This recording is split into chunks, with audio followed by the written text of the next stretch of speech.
Txorin eta Rock, astelehen gozoa heldu da, eta gainera gaur Gabonetako soberakinekin. Zei Gabonetan zaukau, janari pila bat, ez dakizuen etxean baian erian, beti soberatzen die gauza pila bat. Etxe guztietan. Bai gazixak, bai gozoak, eta, bueno, horren artean, turroia beti. Soberakinen artean egoten da, beraz zigorrek aurreatu zatzuen barikuan, eta turroiakin bi errezeta ingo ditugu, zuek aukitzen badozue hor, bueltak ez emoteko, datorren Gabonetarako ez dauen ez irauten, atalatzeko orako beste errezeta bat. Beraz, nik gaur eingo orako bizkotxo bat, ahabi eta fruiture hor bizkotxoa turroi saltzarekin. Oso ondo. Eta horretako biguna, xixonako alegia. Hori da, biguna eta almendraskoa. Oso ondo. Nik hortik tiraka ere ingo dut biskuit bat. Turroi biskuita, txokolate saltza beroa bateko diguna, eta hau iten genduen, laro eta pikuan, gazteagoan nintzenean, kafe antzokian iten genduen postre bat zan, eta asko jaten zan, da, gaur errezeta oso erreza danez, ekarri zu dut, eta haber zuek ere, ematen diezuen, irten bidea, turroi horri hor bueltaka, armairua irikitzen duzunean, egoten dara, hemen hau. Eta turroiak initzen zabien kafe antzokian bai? Eiten genduen, hau postreo gaineukanan, eta aldatu inuen, holan, turroiak initzen nituen, gero frutana bainalda, biskuitak azkenien di, holan, inalda, edozein pure batekin, frutana, ero txokolatezko ero nerozura, eta ero, esne gaina, holan, aizea sartuko dio, eta izoztuta juten da. Oso goxua. Goxua, eta goxua bai, bizkotxo hau, ikusiko zuen, hola xedoia. Pomelo baten azala birrindu eta zukutu. Fruitule horrak eta abiak txikitu. Gopor baten irina, azukria, legamia eta gatza jarri, gero fruitule horrak eta laranja berrindura gehitxu, nahasi eta gorde. Beste gopor baten arrautzak ekilore olixuakin eta laranja zukuakin nahasi, osagai lehorrak eta eseak elkartu eta molde luzenga batera bota. Ordu betez, 180 gradutara kosinatu. Bitartean glaseatu egin azukre hautza eta koiarakada bat pomelo zuku nahasiz, gero oinarrian joango dan turroi krema itxeko esne gaina berotu, eta bertan turroia desegin gau, noizian behin eragin dana urtu arte eta testura finago bat nahi izan ez gero irabia gaiutik pasa, eta bizkotxoa prest dauenean glaseatua gainetik jarriko zau, eta plater baten oinarrian turroi krema eta bizkotxo sari bat gainean jarriko. Beraz, bada holan ez da Gabonetako bizkotxoa, baina egia da pomeloak, laranjak eta holako zapore zitrikoek bintzat negura eramaten gaituztela, ez? Eta bada. Eta pomeloak baita eramaten gaitu dietara. Gaur egun modan dago. Sasoi bat egon zan, jende pila bat zaintzen hasi naiz eta ez da garbitzen, eta pomelo zukuak, orduan honekin badako gin eta jan. Hemen turroi pila bat dago, baina lasai pomelo honek emango diguna azalarekin da zukuarekin, turroi hori desegin ingo da, bapatean gure sabelean, eta kalorioak desagertu ingo dira, eta... Hau ez da, eguneko ez fruta razioa, pentsa pomeloa joango dela, bizkotxo osorako, beraz, pertsonako zati bakotzak eduko dau, 0,2 pomelo. Psikologikoki da, motibatu ingo behar gara, gaur da urteko egun txarrena. Gaur da Blue Monday? Gaur da Blue Monday. Urtarrileko 3. astelena, horretarri zen 2000. urtean olan zientzilari bat izuen olako bere ikarketa bat eta esan zuen munduko egun okerrena da urtarrileko 3. astelena. Zegatik. Inditugu, krista etorri gara, odolean glukosata daukagula tope eta gero murrizketa dator. Kastu pila bat inditugu Gabonetan. Oporretatik bueltan lanera goaz. Egin genituen horrek goratzen zara urtarria batean, egin genituen promesa guzti horiek, tabakutziko dut, argalduko naiz, kirola iten hasiko da, ikusten duzu, ez dituzula bete. Zigor, baina hori danontzako ez da holan izango, batzundako Blue Monday izango da, eta beste batzuk nik behintzat posik nau. Ze gustatzen gat Gabonak, baina gustatzen gat bai holan errutina apurtxo bat, eta nik eskertzen dut. Ez nau triste baizik eta... Ez dauka ezer zientifikoa honek, ez dauka nundik heldu, gero konturatu ziren zala, marketingeko kontua jendiarioa, karo. Kriston, buruko mila depresio bat azaltzen ari, eta zer egin zuen, bultzatu gehiago berriro erostera.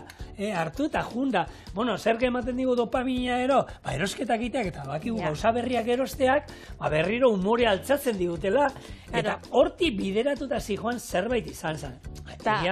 Aitzakia bide da, urtarrieko txampa esaten da, urtarrieko txampa da, salmenta asko ez dauzenez, jarriko dugu astelen tristea. Aitzaki bat zerbait, venga, jendea motibatzeko berriro ere, eta etortzeko berriro dirua sautzera. Gero, otxaian, ikusten zaren ez txauela ez Valentin deunan eguna jarriko dugu. Da martxoan, karnabalak, inaute bixak. Dana asmatuta dago.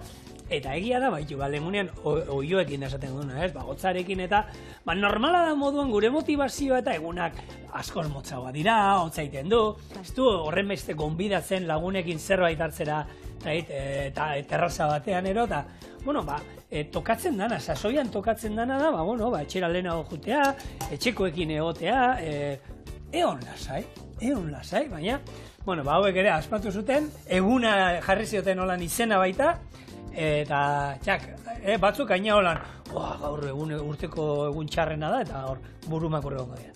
Ez, gora bihotzak, eta horretarako, gora azukrea. Hori da, bizkotxoa, eta berez, azukrea, pomeloan azala, gero pomeloa bebai zukutu indogu, eta zuku horren koiarakada bat edo bi, erabiliko dugu azukrea utzakin batera gaineko glaseatu eitzeko, eta bestea, bizkotxoan osagai ezeak eta biltzeko, hau da, arrautzak, eta zedaukau gehiago, olioa.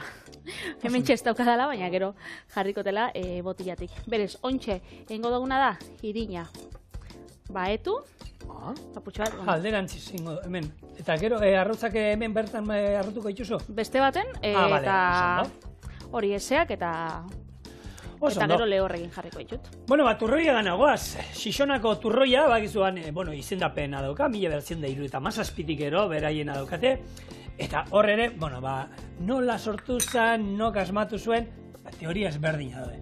Ia ziurrena da, Alakanten egon da, Xixona, arabiarrek ekarri zutela, ze azkenian arabiarrek hor, 700 urte egon ziren, eta beraien kulturan zati handi bat utzi zuten, eta tartean dauzkagu, almendrak eta estiarekin egiten den postre bat, Orduan oso arabiarra dan zerbait. Alakant, gainera izen arabiarra da, argiaren hiria ero esan nahi du, eta beti lehen estiarekin gaur 20. mendetik aurrera azukrearekin eta zizien egiten, baina berez postre hau horrekin egiten, eta badago beste historia bat, hau nik uste dut, kristauek ero beraien aldera holan erratxarekin bultzatu zutena, eta hau politxa da, umei kontatzeko, Hau bazan, holako Eskandinaviako printzesa bat, eskondu zala hor Alakanteko printze batekin, Eta bere herria faltan botatzen zuen.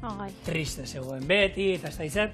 Eta printze honek zer egin zuen, inguruak bere herria aldean itxura hartzeko, almendro pila bat, almendrak landatu zituen, bere lorea txuria da, eta hauek loran egoten zirenean, dana txuria zan, eta pixkat bere herriaren itxura hartuko zuen.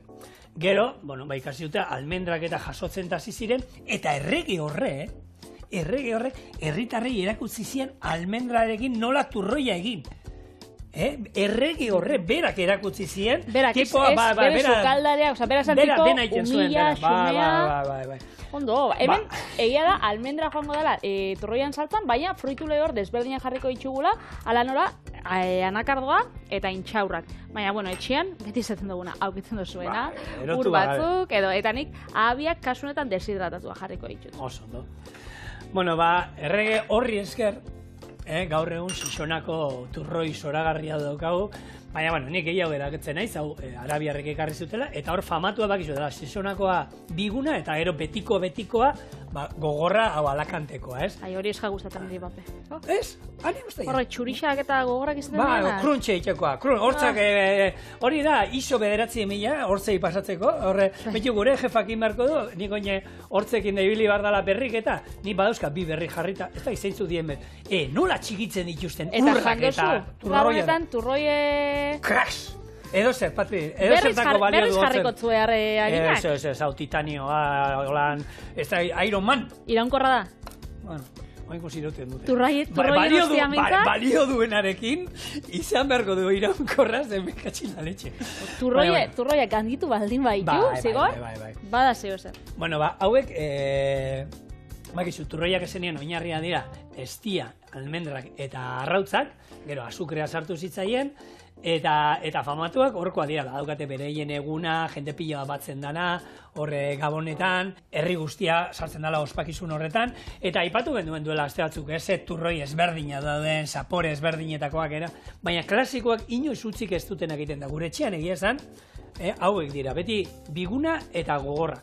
Gaur egun, zuk esan dela, txokolatezkoa ere duela urte batzuk sartu zen, baina gaur egun daude 10.000 zapore ezberdin, goi mailako sukaldariek eta indakoak, baina toki ez dutena galtzen, gure, salleku eta dendetan eta beti dira biguna eta gogorra, horiek beti daude, beti. Eta ero prozesua nola egiten den, hori egia da mekanizatu dintzen, industria aurrera egin zuen enean, eta hor sartu ziren arrabola mekanikoak txikitzen zutena, eta nik enuen ezagutzen zen boixet. Boixet? Bai, boixet da, ez dakit irudia jarri alko duen alezekero, da azkenean, bideoa dago, horrelako motrailu bat bezalakoa, eta daukana da arrizko motrailu bat, eta dauka motrailua jotekoa, baina goiti bera mekanikoki pam, mugimendu hau egiten denbora guztian, bakarrik hau egiten du. Da horrik zataratza krema antzeko bat? Eta horrek egiten du, ematen dio, intxaurrari ataratzen dio bere koipea eta ala ere maisu turroigilea aldamenean egon behar da, bere lana hori da, noizean behin paretetatik eta askatzen, eta birrindu eta eraberean beroa ematen dio. Eta horregatik ataratzen da testura holan hain krematxo, lodiagoa ero finagoa. Hor, maisu bakoitzak ematen dio nortasuna beraien turroiai. Orduan, lehorragoa nahi baituzu, denbora gehiago guzten duzu hor, eta ateratzen dira gogorrauak, ero trinkoagoak. Eta denbora gutxiago utzita, ateratzen da finagoak eta bigunagoak. Orduan, baina hori da, turroi maisuaren eskua han egon behar dela kontrolatzen hori. Bai, hori da marka bakotzak, ez? Hori da. Eitzen dagoena edo. Batez ere artisauak. Besteak, ez dakit besteetan egia da, sistema hori ikusten da, mekanikoa dela, katxarro batekin, beste da lehen sarri batean egongo zan tipu bat gaztea, tokatuko zitzaion gaztetxoari ikastea etorzen, han ematen, eta maisu aldamenean egongo zan, eman pixkatu gehiago, eman pixkat bestia izardi batzetan, kalefaziorik ez zuen beharko, baina eman da eman. Ziurez ez. Bueno, mintxa euskau, arrautzak. Eta ingo ditugu ontxe, osagai eseak nahasi berez.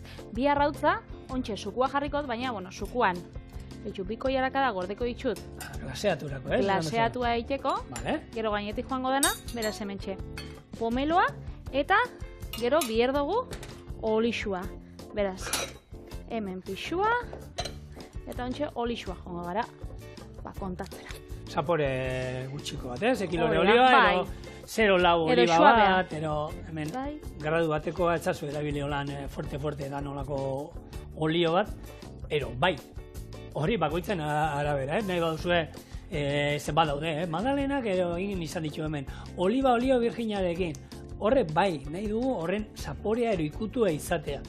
Beste batzuk, ez badugu nahi, neutroa, koipe bat ditu behar diogo, eta hemen batzuk, botako zioten gurina. Hori da, lehenko gunean joan nintzen murgiara, gorbe aldera, eta han bada bolako, okindegi bat. Eta itxusten madalena oso goxuak. Eta han zauzen aukeratzeko. Txokolatezkoak diolan geixen saltzen dienak, txokolate puxketekin. Eta joan nintzen... Txurian txokolate puxketakin, ero txokolate duna dira? Txokolate beltza. Bea, puxketak. Pusketak. Bale, osea, madalena normala eta satitxoa. Hori da, madalena txuria eta txokolate pusketak. Eta joan nintzen nian, nik interneten irakurri nahan, honek eskatu bideetan. Eta eskatu nitxun da esazustan, zen nahi deozu, oliba olioakin edo gurinakin, da bi zituzten desberdinak. Osa, zapore berdinekoa txokolatezkoak, baina bi desberdin. Eta esan dutzen, ez dakit, gomendatu zuk zeuk zein erosiko zeuken. Eta berak, zesan zizu? Oliba olioanak die gehien saltzen dierak.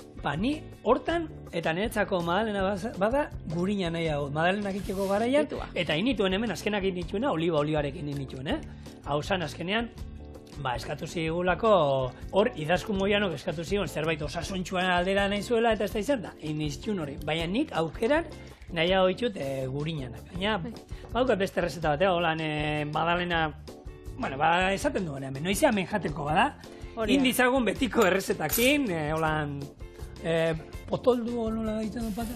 Izendu, potoldu, bai. Potoldu, Patrizia potoldu ere ditzen. Potoltzen gaitu zen errezeta horietan. Hori da. Eta honek ez oliba olioa, ez gurina. Honek dauka ekilore olioa. Beraz, osagai lehorrak eta eseak danak bildu. Vale. Eta, gure bizkotxua. Eina? Oso ondo. Eina ez. Gure bizkotxua gordina. Edo nahazketa gordina, egin ja. Ontxe, moldetxo baten sartuko ordu baten 180 gradutara, eta bitartean joango gara, beste prestakizunak eitxera. Oso, ondo. Azkenik, bukatzeko turroiarekin, nutrizionalki energia pila bat ematen digun zerbait, horretarako asmatu zen, azkenean nahi zuten, nola zerbait iraungo zuen jakiba prestatzia, eta gainera energia emango ziguna, ez? Eta gaina bertako produktuekin, eta hor zer zeukaten, estia, almendrak eta arrautzak izango zituzten, da horrekin atea zen. Orduan, almendra dituen hortan oso interesgarria dan zerbait da Xixonako turroia ero turroia hauek. Hori bai, azukre zero, kargauta juten direnez, noizian behin, naiz eta gaur egun itzen dituzten azukreako bertzioak, eta horietan bakizue, nire behintzat pentsatzen duen, ze horietan azkenean beste gehigarri batzu botatzen diote sapore gozoa emateko, eta nik aukeran, estiarekin, almendrarekin, darrautzarekin iten bada, originala hori jantzazue. Baina neurrian, pusketatxo bat, noizian behin. Ez da egunero jateko jaki bat, naiz eta almendrak izan, da almendra badakigu ze onura ematen dizkigu. Bai, hoxe da. Denbora ordu bat esan duzu ez, Patri? Ordu bat, 180 gradutara. Oso, ondo? Ordu bat, gero bakitzu, beti laban arabera. Vale. Hor joango gara, gutxinaka kontatzen. Eta bitartean zein gogun, olako, kasulatxo txiki bat atara. Saltza, oinarrixan joango dan, saltza, eta oin bai, etekin atarateko, erosi ditugun, kilo da kilo, turroi bigun nahi. Beraz, esne gaina hemen, 200 mililitro, hau da, gozogintzarako erabiltzen den esne gaina, eta, apurtxo bat, bero epel dauenean, joango gara, turroia pusketatan gehitzen, apurtxo bat desegiteko. Eskuekin da bebai lagunduko zau. Gero hau testurian, azkenian almendra pusketa dauzka. Orduan testurian bebai augiko itxu pusketak. Nahi badugu fin haua eta denboraz ondo baldin bagabitz, hau? Irrindu, baina ni banaiz pusketa salia, eotuta gehiagi baino noizian behin crunch, ero ez dakit zuko jarri diozun, ero magdalena hoiei ez, hartuta pusketa txokolatiana, ero maspasa bat harrapatzen duzunean, horrek ematen dizun satisfazioa biteli. Maspasa. Maspasa, dena beharko dutena da gaur Azpeitia eta Donostiarrek, gaur danborra da, gaueko 12an danborra daren danborrotzak hasiko dira entzuten bi herri hauetan, eta, gau guztia eta egun guztia aguantatzen duen jentea omen dago, eta horretarako... Igual gaztetan, igual gaztetan, baina ontxe... Ni gaztetan, egia da nik onartzen dut, Donostian eta Azpeitian, gaurko egunez eguna izan izela, danborra bandera altzatzen den egunean, eta parranda ona botatakoa naiz, baina hurrengo egunean, goizian hartu egunkariarekin, etxera, txintxo, bueltatu naizen horietakoa. Egunez, hori Donostiarren gauza da, herriko itzibar zaie, egunez botatzen, beraien festa, aurrekin eta egiten dutena, eta, tradizio handia duen jai bat, batzuk esaten dute, 16. mendera, orte hori ezberdina daude, noiz hasi ziren, lehen garai batean esan holan gaur egun. Uste zan, inauteriekin zerbait zekusia zeukala, mozorrotuta juten zan jendia, eta hau bazan, orduan, Donostia, zegoen hemen gauden tokian kokatuta, oso militarizatua zegoen zerbait zela, eta hor, soldaduak eta biltze zirela, eta honek kupelak ero horrekin, imitatzen zituztela hauen pausua, juten ateatzen zirenean, da prun joten tamborra. Hori, gero egia da, sarriegik musika jarri zionetik, eta pixkanaka, indarra hartzen da juntzan zerbait da, bere abestia zeukan, bere eguna, baina bazan azkenean Donostiko eguna ospatzeko jai eguna, ez? Eta horti, gerora etorri ziren, jadana berrin jantzita juteana, batzuk sukaldari, beste batzuk militar moduan. Kontua da, zoragarria da, ikusgarria dela ikustea herri guztitik, gaina jentean nola bizi duen, ez? Urbildu biko gara, ez? Oso ondo saltzen zabiz, beraz, txorien bukatu, merixendatxo batein da... Ja, baina, ni hortan, Patri, nik naiz, ateatzen naiz bihar lanera etorri behar gara, Patri. Eta bihar... Osa, zu apurtxo bat atarateko, etza atarat. Nire miresten dute, hemendik, nire miresmen guztia esaten dute, ez, ni buelta bat eta ordu bietan etxera noa.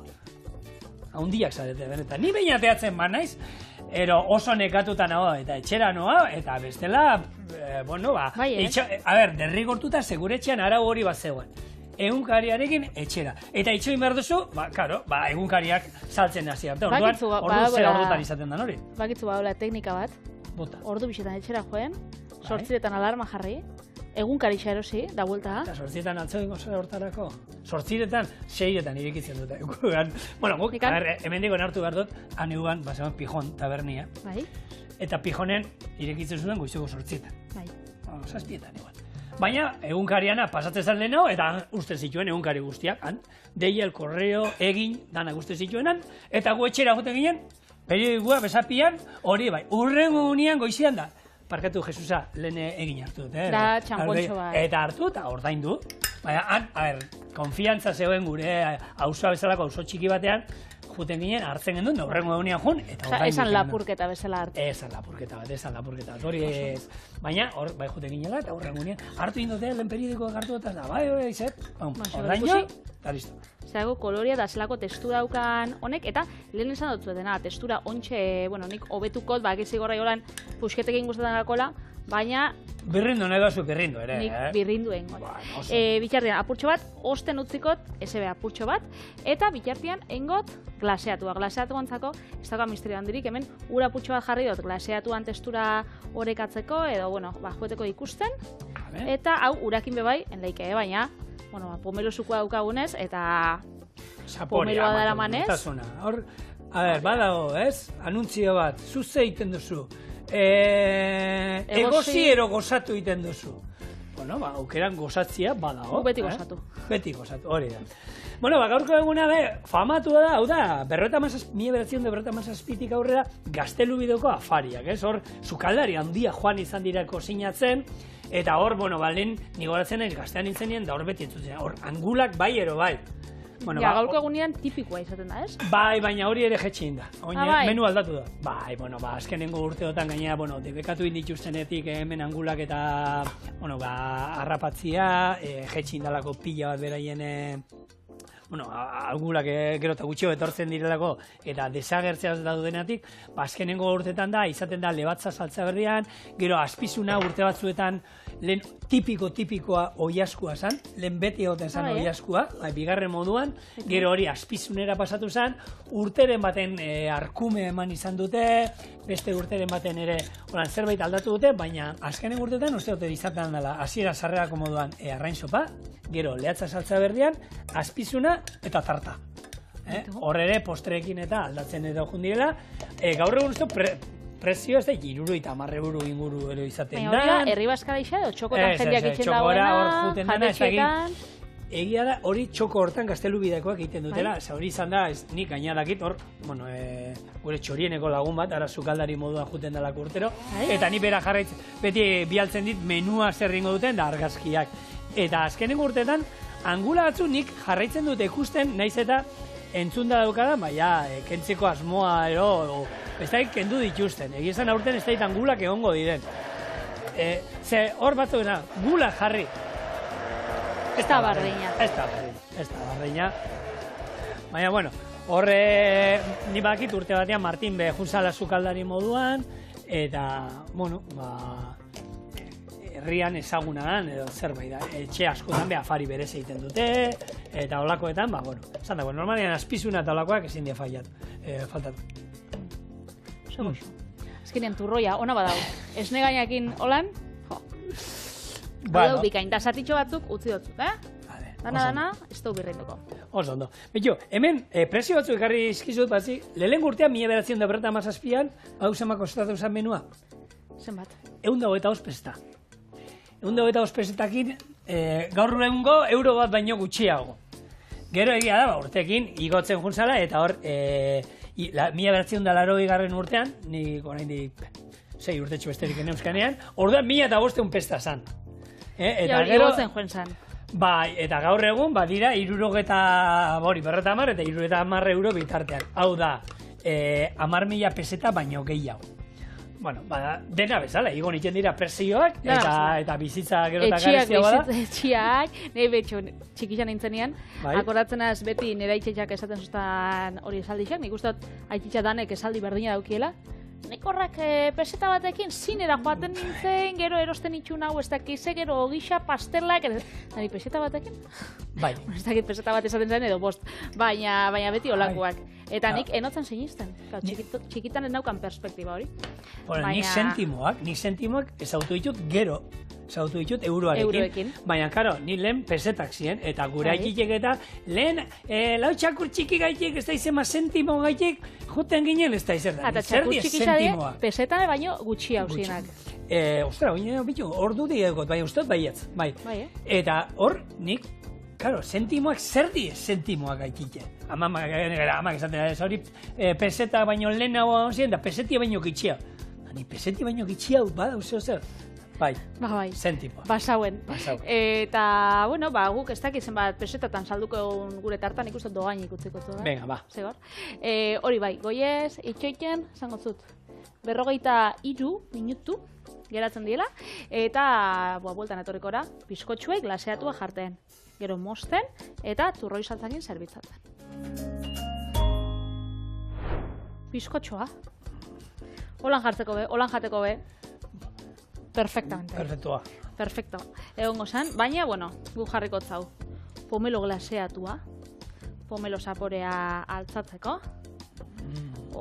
Zerako lizunkerisa. Ba, ebitu. Aurten, honez behiratzen rezetak eta, bueno, laster sanblazak etorriko die. Bai. Otzaien, eta... Hori bai glaseatu hona sanblazen. Ba, baina aurten nahi duten, eta holan, ereinotzari irtera egin emango diot. Bueno, sanblazetan iten da moduan, holako ereinotz adar batean, erroskilak hor sartuta, bere glasateurakin, eta hor behitu, badaude batzuk saltzen dituztenak glasatua bakarrik alde batetik. Bai. Roskillak, eta ez batzuk bi aldeetatik. Ni naiz alde batekoa, bakarrik alde bat txuria eta bestea hola, marroi kolorea, bere erroskillaren koloreko. Bai. Egia da, erroskilla behar dute glasatu hori, erroskillan errezeta tradizionala betikoak oso azukre gutxi dauka, eta zuk erroskilla hori jango bazen ituzke glasatu barik, die pixkat, ez datezu, honi falta zaio, ez dakit, hau azpian jartzea, azukre puntu bat, ez? Azukre, bai, pixkat, soso aldera dira. Beraz, zu? Orduan neurrian da. Baina alde bat, bi aldeak gehiagi iruditzen zait. Ni gustatzen gatzen. Hau da, gaur daukagun hemen, aixia, Bai, hombre, goira hemen goraldean gaudenok, badakizu hemen, antolatu behar dugu, holako, aste baten, holako kometa lehiaketa bat. Jo, baitu? Hemen aiziak egin da holan, da txiribueltak egiten dituztenak eta horrek. Baitu zigor, zabaltzerakoan, zako itxura goxua. Mas pasakin da, hemen txauka, pusketak, anakardoanak, intxaurranak, abiak. Ez dira mas pasak. Ez dira mas pasak. Antzerakoak, lehengusuak. Patri, nik esatizu, bai, abiekin indut. Nabarituko zen duen mas pasadiren eraz? Ke ba. Askotan esaten dut, baina, bueno, bakitzu, esatiarren. Ba, eze gauza batzu nik uste dut, zaporian gehiegi ez da, egia da lehorragoa direla abiak, maspasa baino, ez? Baina hori, bau jende asko, da nik maspasekin aitortzen dut, olakoan azela, nila, bauka sartuta betxu, ez ja gustatzen. Ja. Eta gero ja... Eta egozkor jartzen gara horrekin. Hori da.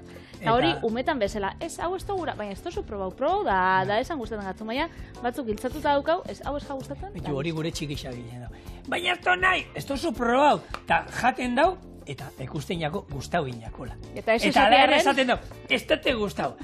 Ostra, esatut, bere aman modukua, igual. Buru horra haitxan bezala igual izango te da.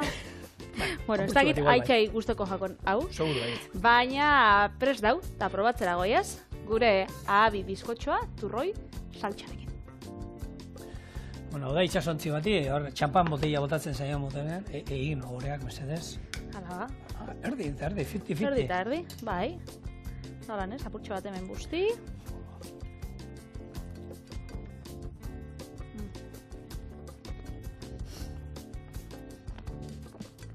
Gabonetara bueltatu gara, Patri. Opari dauzkagun horratze gaur. Turroia jan eta da, 3 aste atzera joan da.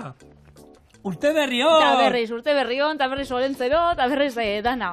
Nik uste dut, 2026ko Gabonak arte, itxoin aldo dela, Parixera, da turroia berriz jatera, baina excepzio bat ingot zure errezeta motzakin gaur. Venga, orain turroi bizkuita.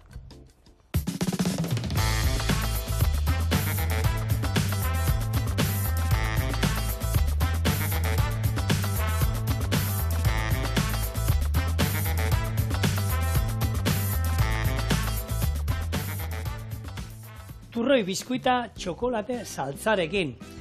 Eta, bueno, hau da, betiko gozogintzako klasiko handi bat, esan dagoa, guk turroi erabiliko duguna, kasu da, baina frutarekin ere inalduzue, olako, oingo egunetan etxian bati baino gehiago honen musikak almibarrean da. Horre potuak bai, sobra itxetu. Betio 200 gramo dauzkagu turroi, birrintzen dituzue 200 gramo musika horiek, eta egiten duzue, gainerakoa berdin egiten duzue. Txokolatea ere gaizko ezitzaion jungo. Orduen, aukera ezberdin bat, eta oso goxo geratzen dela, eta errez horrela prestatzen dela. Turroia robotean sartu eta birrindu ingo du. Arrautzak banatu zuringo eta gorringotan, eta zuringoak azukre pixka batekin arrotu. Gorringoak arrotu eta jarraian turroi birrindua nahasi. Esnegaina erdi arrotu, eta ere ingo duguna da. Turroi nahasketa esnegainarekin nahasi, eta honi zuringoak arrotuta gehituko dizkio. Oskailuan sartu, eta egun batez gorde bertan ondo gogortuan. Txokolate saltzeiteko esnegaina irakin, gero horri txokolatea gehitu, gurina ondo nahasi, eta turroi gainean bukatu saltza hau botaz. Orduan, nondik hasi bernitzen, turroia birrintzen. Eta azukriakin. Turroia birrintzen, hemen pusketa batzuk utzi ditut. Gero gainetik. Gero gainetik botatzeko. Orduan hemen, oinarria, turroi biguna, birrinduko dugula, nahi izan ezkero pusketa handiagotan, nahi izan ezkero ondo birrinduta, baina hau gero batuko dugu arrautzak gorringoekin, hau ere erdi arrotuta. Esnegaina erdi arrotuta, eta ondo arrotuko duguna, hori arrautza zuringoak izango dira. Oso, no? Bikain, eta goxo, eta honek eramango ditu arrautzak elur puntuan, ez da? Hori da. Ze poetikoa, ez? Arrautza arrotua biharrian, edo zuringo arrotuak elur puntuan. Beste xarma bat hartzen du, ez? Eta egia da, magikoa dirudiela, ez? Likido lan garden batetik ataratzen da, zehose apar zuri sendo, eta gozo batera, gozoa azukria sartzen dutagulako, bai? Eta, zuringoak dauzin ja, ura eta proteinakin, eta horrekin lortzen dugu, apar bat, gero ondo egonkorra dana, da goxua, da horrekin merengea lortzen duguna. Edo, adibidez, gure bizkotxuak eitxerakuan, nik hementxe ez ditut zuringoak arrotu, baina arrotu da arratzen baginu, geratuko zan, askoz be, airetsu hau, azkenean, airia, aixia gabi sartzen, eta horregatik erabiltzen dugu, adaxka be bai, eskusen zeike, baina ere mongotu denbora, indarra bieko zu, baina, elektrikoakin, hori, titau bat egiten da, 2 minutuan. Ze aukidan kontuan, gorringo lan zatitxorik ez jaustia, ze horrek, gure prozesua moteldu ingo dauda ez da atarako. Koipea ez da ere, eta oskolak ere ez. Garbi behar du, goporrak bai ero bai, eta hemen gorringo pixka bat erortzen bazaigu, koipea gehituko, eta benetan pixka eta arrotuko zen, baina ez dauka segikusirik. Hemen, kontu handiarekin ibili behar da. Bai, eta gero, hobeto montatzeko bai, badauz trukuak, batzuk esaten daue limoitanta batzu, ni limoiana ez jaguzaten, ze gero, sapore apurtxo bat, emototza, gatza be bai holan, pixkatxo bat, eta badauz trukuak hobeto montatzeko, edo hobeto arrotzeko. Hemen ere zuringoak, hor daukat, esnegaina arrotzeko gaizu oso hotza egon behar duela. Eta hori, oskaiutik atera berria daukat.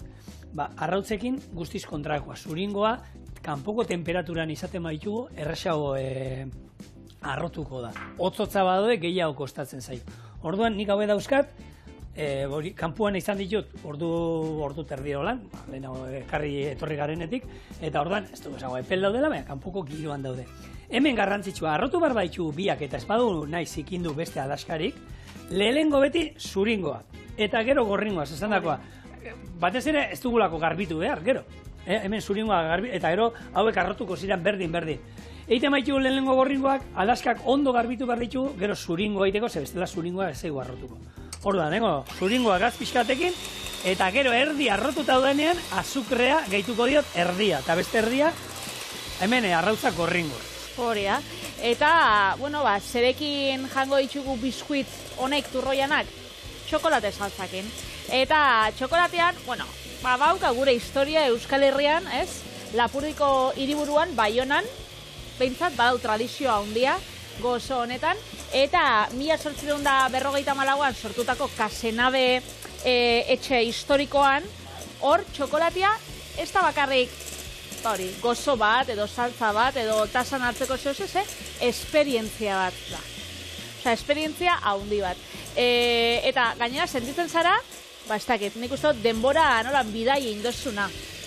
Ze, egisa da, apainduta dauela, garai baten bezala, oso leku dotoria da, gero anataratzen zuen, tasa, platertxoa, koiara eta badie, dotoriak, eta esperientzia da, txokolate apartxua eskatzea, hau da txokolatea gero esne gainarekin, eta da, bueno. Bada, esperientzia politxa, beraz, espadozu ezagutzen, Kasenabe, hemendik oso gobendagarria gainera, bueno, eurak euskara zitzen daue, euskal familia batena da, eta gainera, belaunaldiak eta belaunaldiak daroiez, familia berdinana izeten. Garai baten txokolatea hartzen zan, edari bezala, baina mingotza zan, eta gero, bueno, fraidek, apaisek eta noble espainarrek hasi ziren, honek gozatzen. Hau da, estixa saltzen, intxaurrak, laranja saltxua, da holan, eta heldu zen, gaur ezagutzen dugun txokolarte arte. Azkenean, bueno, Elixa kontutan esaten zen txokolateak ez zauela baraua hausten, eta noble espainarrak, bueno, aputxo bat pikanti haua hor joaten ziren da, esaten zen afrodiziakoa zala. Bueno, eta gaur egun, arte hori ez dugu entzun behin baino gehiotan, kakaoa afrodiziakoa da, marrubiak afrodiziakoa da, gure bikote gaixuak txokolatez eta marrubiz horri izan ditu janda. Eta marrubiak txokolatearekin ere. Eta ala ere, holan ados belaz. Ezin gara kejatu. Ez gaude kejatzeko moduan, bizten. Ez egisa esan. Bueno, txon, zuaren froga ingo dugu. Vale. Jauzi bazan, honi izango zen, itxeiten egon dira. Hauki denbora geixau? Bueno. Eta jauzten. Azkaren jauta. Audientzia geixi jumen ziren, naita hartu eta gutxi arroteko nuke eta forra. Eta hor utziko genuke, baina ez. Bueno, hemen, besteak eta esandakoa, berdin zait hemen zuringo bado, ez dugu zetan garbitu behar. Hemen dauzkago, gorringoak eta hauek ere erdi arrotuko ditut, eta ona botako diot, turroi birrindua. Eta gero izango da, esne gaina erdi arrotuko dut, da izango da, hau esne gainarekin, bueno, turroia ona, gero esne gaina, eta azkenean haizea sartuko diogu, horrekin, zuringoekin. Gaurko errezeta izango da, zaratatxua bezain gozoa. Agia. Baitu, jarri behar duena da, gero txokolate egiteko esnea esne gaina, mendaukat esne gaina, eta berotzen jarriko dut txokolate saltzareko. Eta bizango da gero, hemen txokolatearekin da gurinarekin hasiko du, adaskarekin. Eman hor buelta batzuk, utzi 2 minutu urtzen lehengo, eta hor txokolate saltza gozo eta erraz bat, bueno, Baionan jan aldu zuen hoietakoa. Hole garrantzitsua da hola mitzen. Bueno, holaxe eia, nik azalduko zut zigor kontzeptu berri bat. Ez dakit ezagutuko zuen. Euskeraz ez da holan itzulpen zehatzik, baina ingelesez modan sartu da nolan tendentzi bat da gazteen artean, batez ere. G belaunaldiaren artean. Eta hau da barebacking. Trenetik lehiatik behiratzea. Bueno, zigor, zuk dana akitzu edo? Baina hori ni betin da. Bakizu ni trenean juten naizenean, naizela disfrutatu jendela lehiotik behire.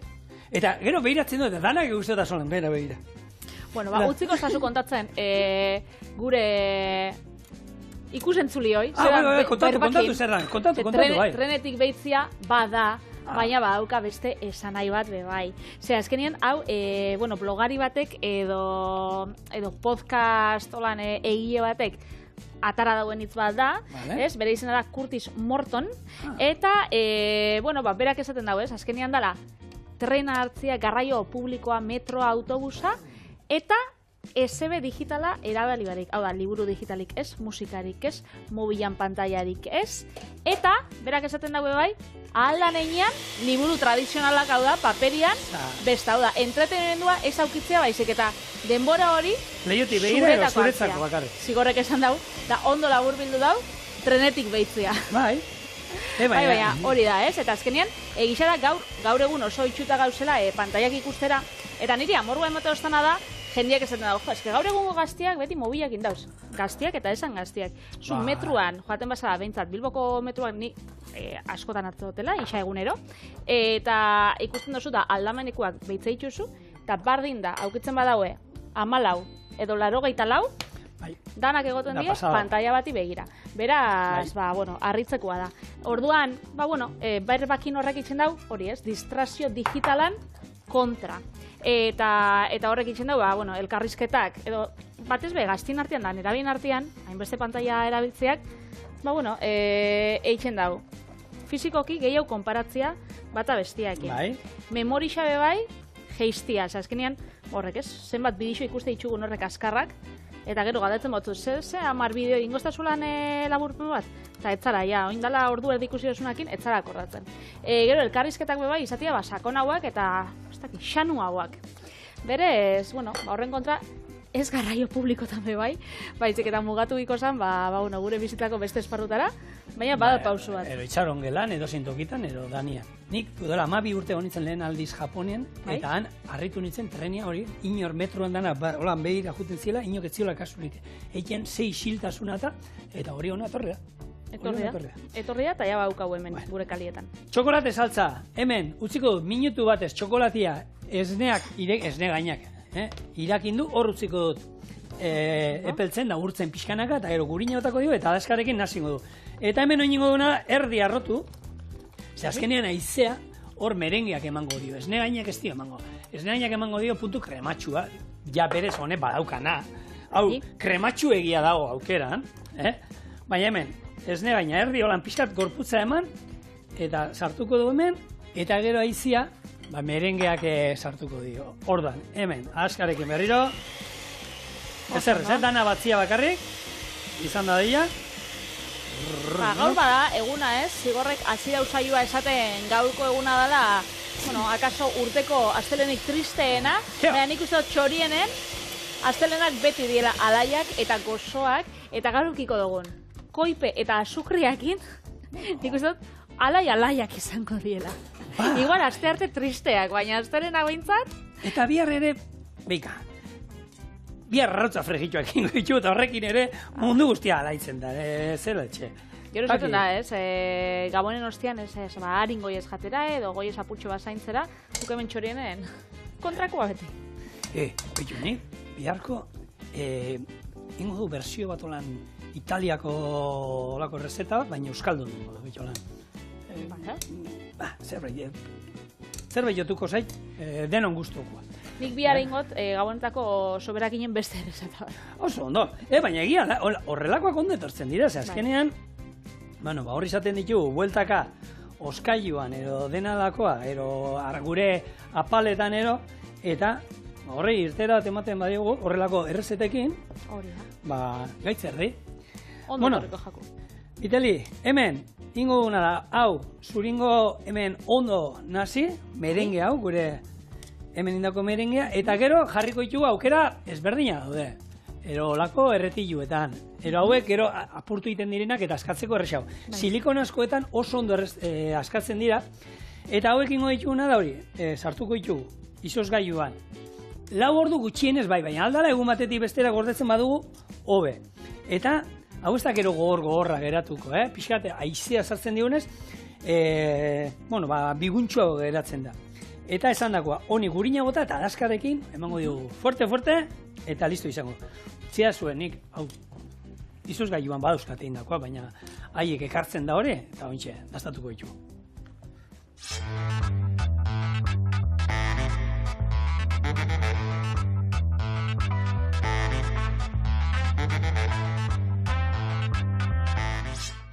Hemen dituzue, moldeetatik, silikonazko moldeetatik askatu ditugunak, eta eren dizuet bat horrelakoa, hau, askatzeko trukoa, da beti azpian itxatzita geratzen denez, ur berotan pixkat sartu, ondo lehortu. Hori budinekin, flanekin kabe bai? Bai, budina. Karamelua dukan, baina batzipan. Listo. Jepi.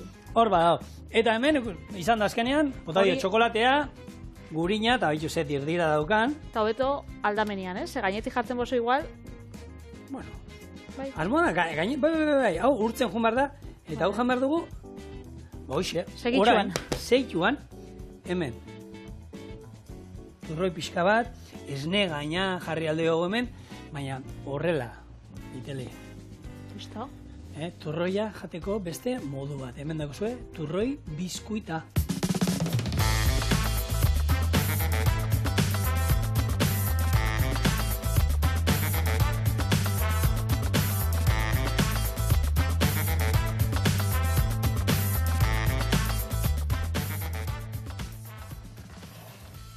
Oso ondo.